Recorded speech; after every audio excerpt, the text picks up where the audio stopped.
everyone, welcome to AI and Us. And this is the episode 2 of AI and Us. And once again, we're accompanied by our honorable guests, Janely and Britannia. Please enter.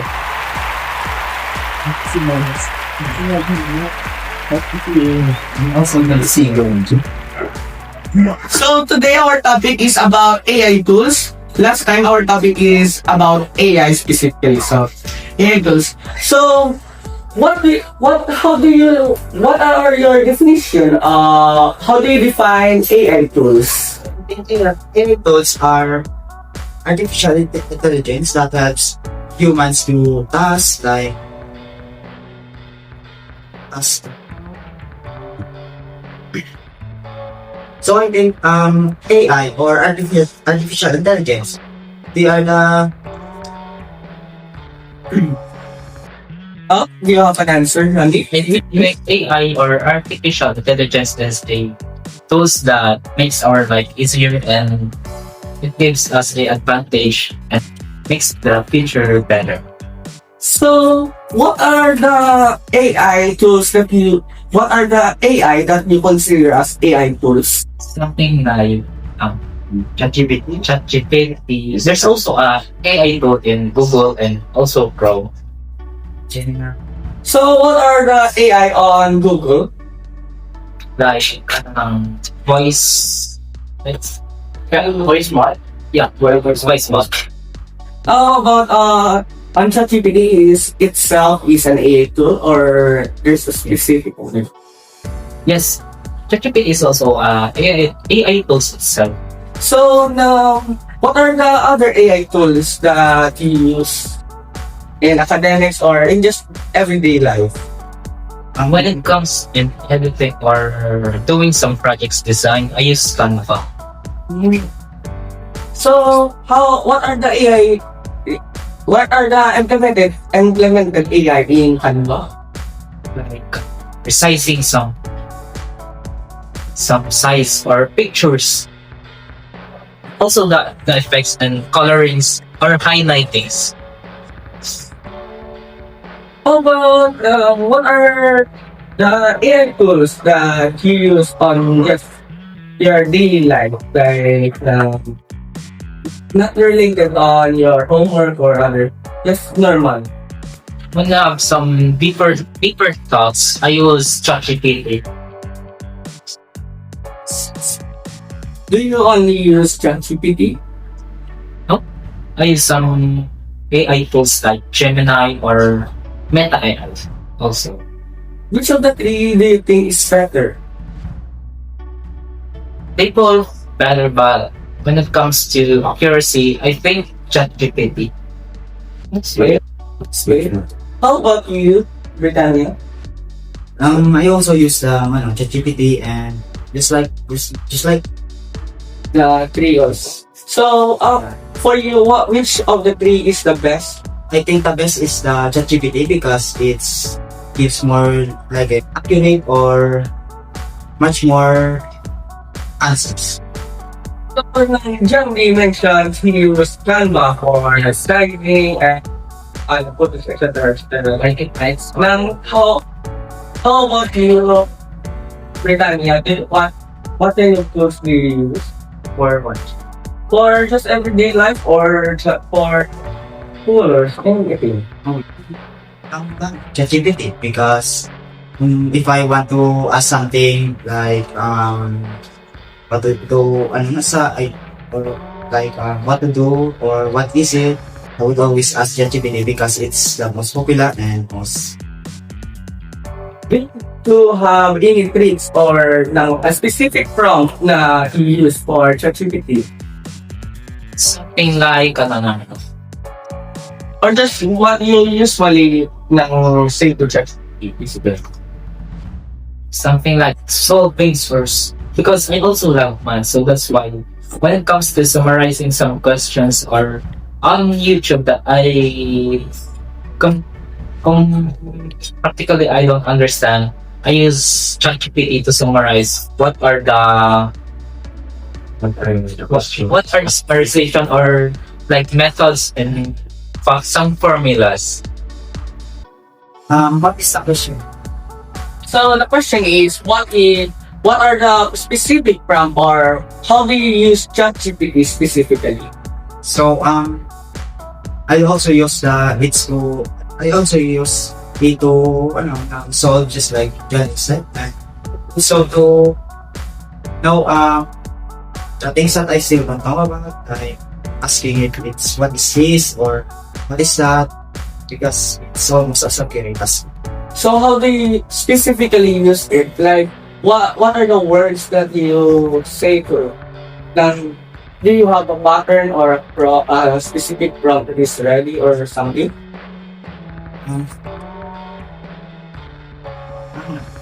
Okay, so how about other than ChatGPT or Gemini, do you to use other AI? Other than For me, when generating some pictures, I use CC. Because when it comes to generating pictures, CC is better. it's free though, right? It's free though. Yes, it's free to use. So how do you use CC? Like, now do you only use it to generate images or you will use it with other applications? Sometimes I use it as I only generate some pictures, but sometimes I also use it as asking or something like solving, and also some finding some theory and topics that I cannot see on Google, and also that can be only limited in only libraries. So you use it to do research. Yeah. Do you trust CC since you're using it for research and since you cannot later just verify it since it's not in Google? Makes it 70%. So what is the 30%? How do you still verify it or I still need to verify. so how do you verify it? Do you have a specific way? When it comes to like solving, I also need to solve it before. How about research? I check the graph. On the field. I check the graph. So do you trust ng CC then? I think it's a 70%, and the 30% is for me. So what is the 30% for me? I also see in physics check or original resources. I also ask my sister about her sister since I don't put my 100% trust. But how do you still know that your sister is correct though? I think he will check. I think he will check it in the Google if it's the same and with other sources like YouTube, watch it. Okay.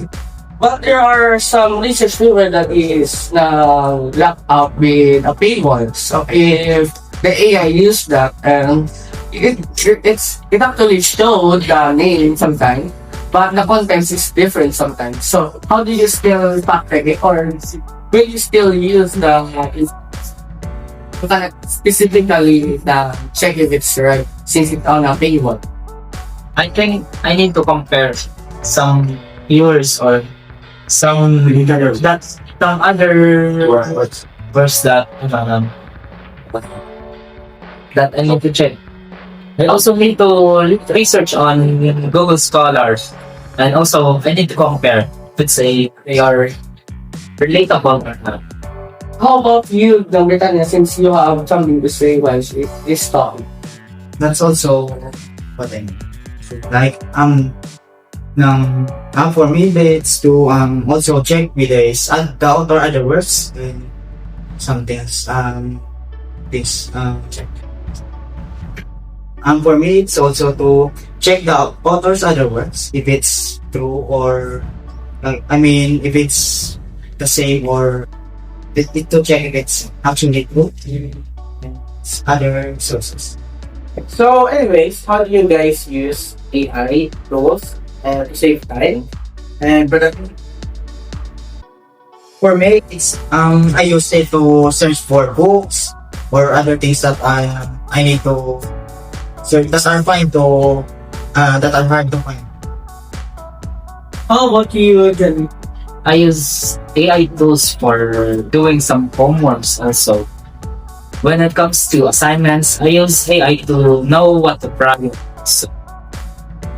So, anyways, what are the risks in relying too much on AI? Like, you use too much AI, and you're like relying on it already. So, what are those risks? So I think it's necessary you make the data. And also always lazy na, you don't just study with your homework or just rely on the AI, like research it. That's it. So how about you, Janvi? Yeah, AI tools first like effortless when it comes to PT and also performance tasks or assignments. You don't value those things when it comes to effortless. How so? I think it's because when you are defending, there's also a risk, and also when there's a negative, there's also a positive side. How about you, Nang Britannia? It's also the same as me. It's the same as Jenny. It's also, I think it's 50-50. What do you think is the most important, the positive effects the AI provided to you? It's also a less time consuming, and also the accuracy is very good. So how about you, Britannia? For me, it's easy to use. But also, it's accessible. So with that statistic, what the statistic you'll have 50-50, 50 positive, 50 negative. So what you prefer, AI always, or is it very situation? So, for me, it's situation because it's not always. So, Like you don't always use this. For me, it always depends. So it's also situational. Can be also considered as a situation. Could you to give us examples of a situation or a specific situation where you don't prefer using AI? When it comes to don't using AI, I think when putting some deadlines that too very long or so many weeks, something. I mean, you don't use AI. You prefer you don't use it. When making some essays, Why do you prefer not using AI when making essay? or like reflection essays, because you only reflect yourself, something like that. Like you have a result. So anyways, how is AI how AI helps disabled people like currently like PWDs? How do AI help them? Able to self disabled people by like voice or something like there's a tool For blind people. yeah, for Voice. voice and one thing like Yeah, voice. yeah, that's it. So anyways, this question is only for entertainment purposes. What do AI like if it was a human? Like a human. until it would be very smart, it's a genius, and know what to do, or Like ChatGPT is like the most smartest person in the world. When it comes to when he will be what he will be and if he will be a human, people will all people will ask him about everything since he knows everything. How about if there another hypothetical scenario? How about if AI take over the world? What are your thoughts about that? They will be over dominated, and also they will be lead the world and make the human make the human into extinct. Do you think AI will really take its time to make us instinct, or just not coexist? Is it possible or it's not? It's possible since AI is grading getting better. Which one is possible? The coexisting or the extermination of us? Which is the most likely? Coexisting.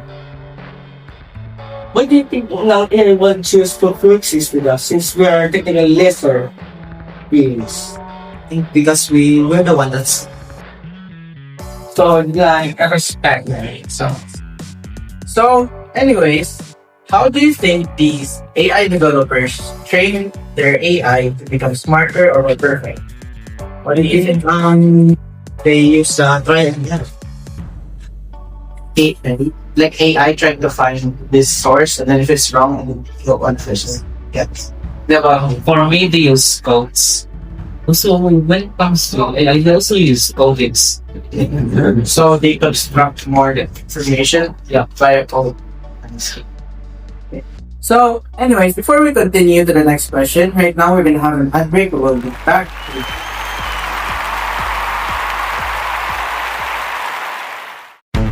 Are you ready to face the shenanigans of Moron 6?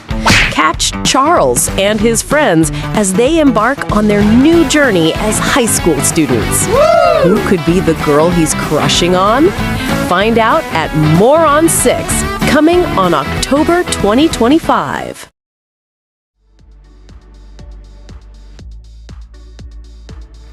Welcome back to AI and Us. The ad break is done, and this is the question you'll ask. I have a question here, and how do AI tools get popular? Like, why are they so popular right now? Well, because they are easy to use and just free and answers most hard questions and other things that people want to know. Okay, For me, since we are living in modern technology, AI is so very common to us, and there are so many types of AI. So AI can be are so commonly in other people to use. Oh, Like everyone's using it now. Everyone is using it as Like what? their daily lives. Okay. Their daily lives. okay. So, what are those popular AI apps you use, websites? What AI should I like to try to do AI? GPT. So, when it comes on Messenger, there's also on Meta AI. Yes. And it can be also used when you don't have radio data or low. Okay. So, how do you use AI responsibly? Search, you must need to, you need to, search much more. Okay. Take your time, How about you? Do you have your I use AI responsibly as a tool for learning, not to cheat. Yung Britannia? For me, I think we should follow the rules that AI sets up. Like, like number one, like don't do illegal stuff, and don't ask I don't ask the AI to make some hate question or other things that can make you go to prison. So basically, you don't like there's like don't violate the terms and regulations. Yes. Don't violate the terms and regulations. Yes. The civil person basically. Yeah, be civil. It can be also get banned, and it can be accused by using AI violently. Yeah, but I think you'll get banned in the AI first before you before you get into this. Yeah, that's really good. So like, how do we manage this whole illegal AI request? It's like, how do we manage that as a It can be also get banned, and it can be accused by using AI violently. yeah, but I think you'll get banned in the AI first before you before you get into this. Yeah, that's really good. So like, so another question. What do you think about AI hallucinations? Like, if you're talking about one topic, the AI goes to a different topic. Like, if they meant different, like, what do you think about it? They can be also related, but sometimes it's not. But you need to also to compare. They are related also. And I also think it would be bad for the, the person that asks what is it or what is this question. Like, this question is this, and it just jumps to another, making him confused. Yeah, that's since AI are going deep when it comes to explanation. Oh, speaking of, privacy concern of AI, do you trust AI when you're talking about your personal problems to AI?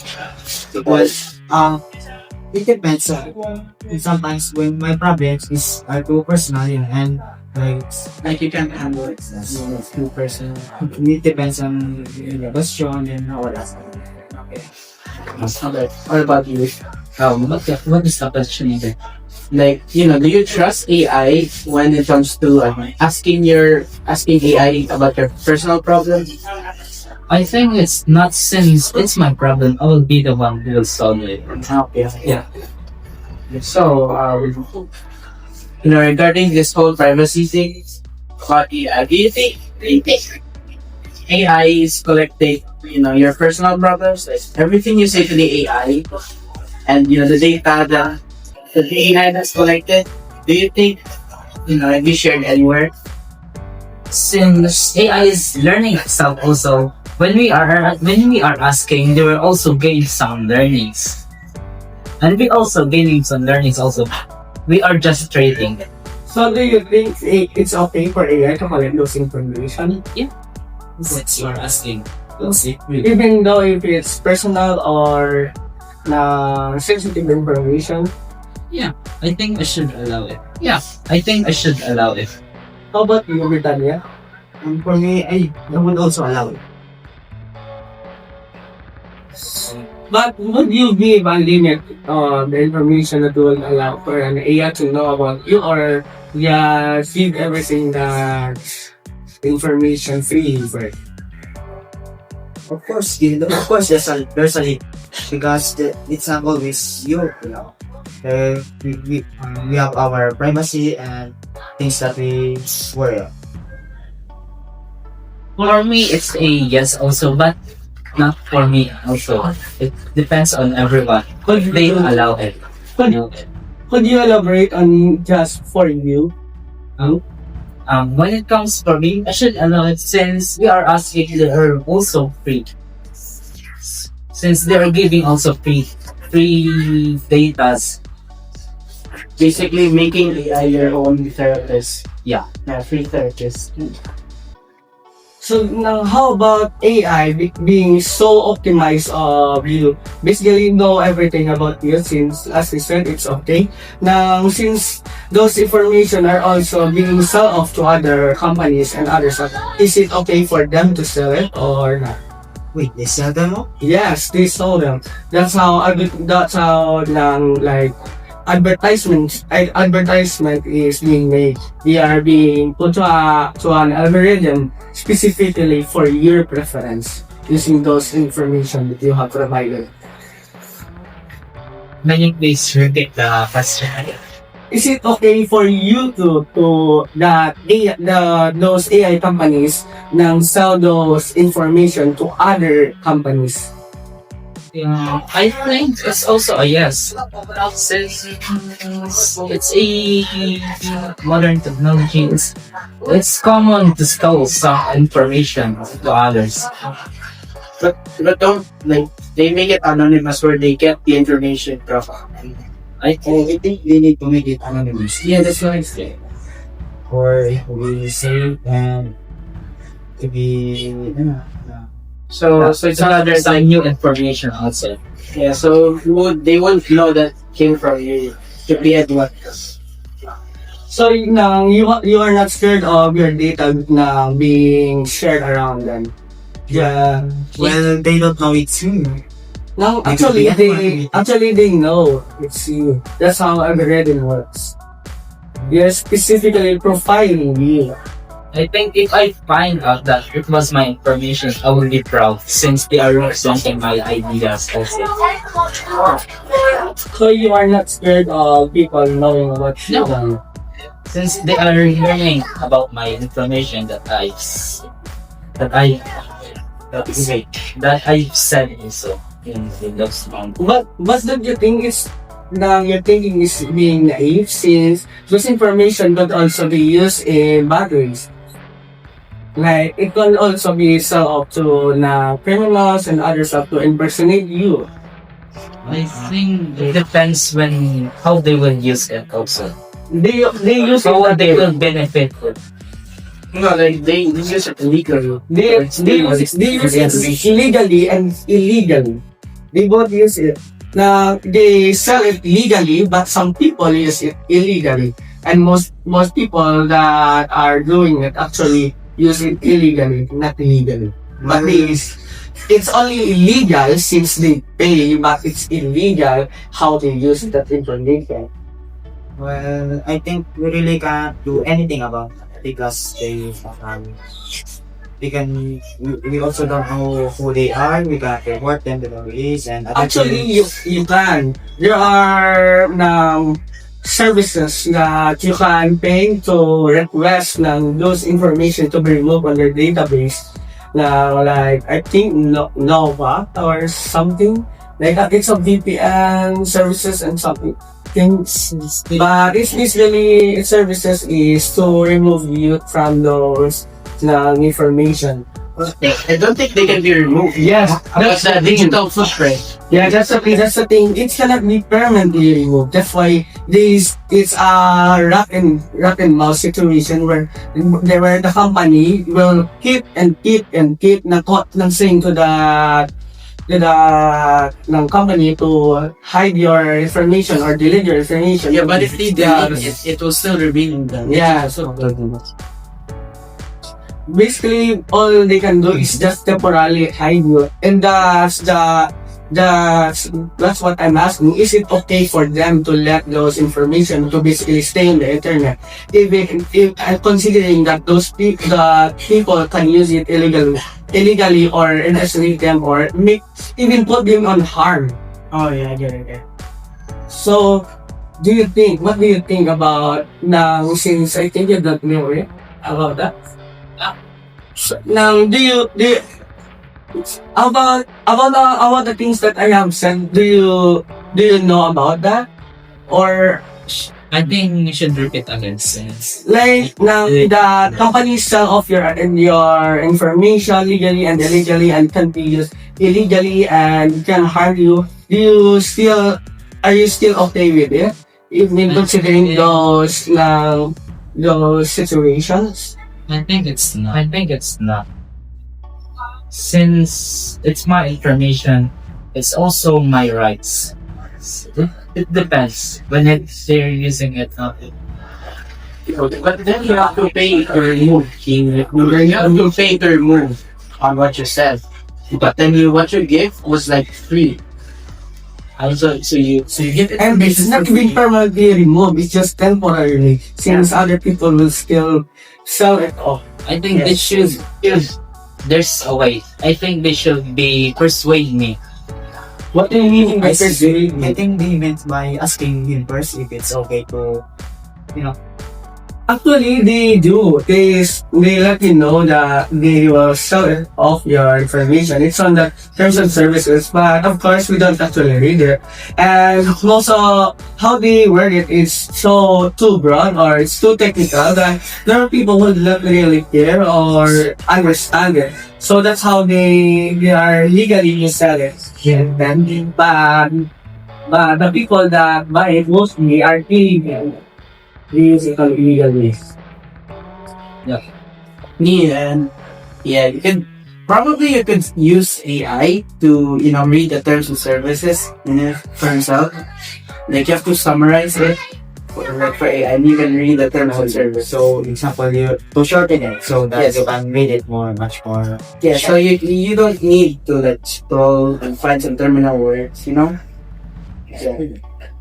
So AI can be really that effective when it comes to shortening terms, So, you can very understand it, basically. Understand it. But I think we're running out of time. So Yeah, I agree. this might be the last episode, or either more episodes to come. So This is AI and Us, and we'll end the episode here. And good night. Thank you for watching.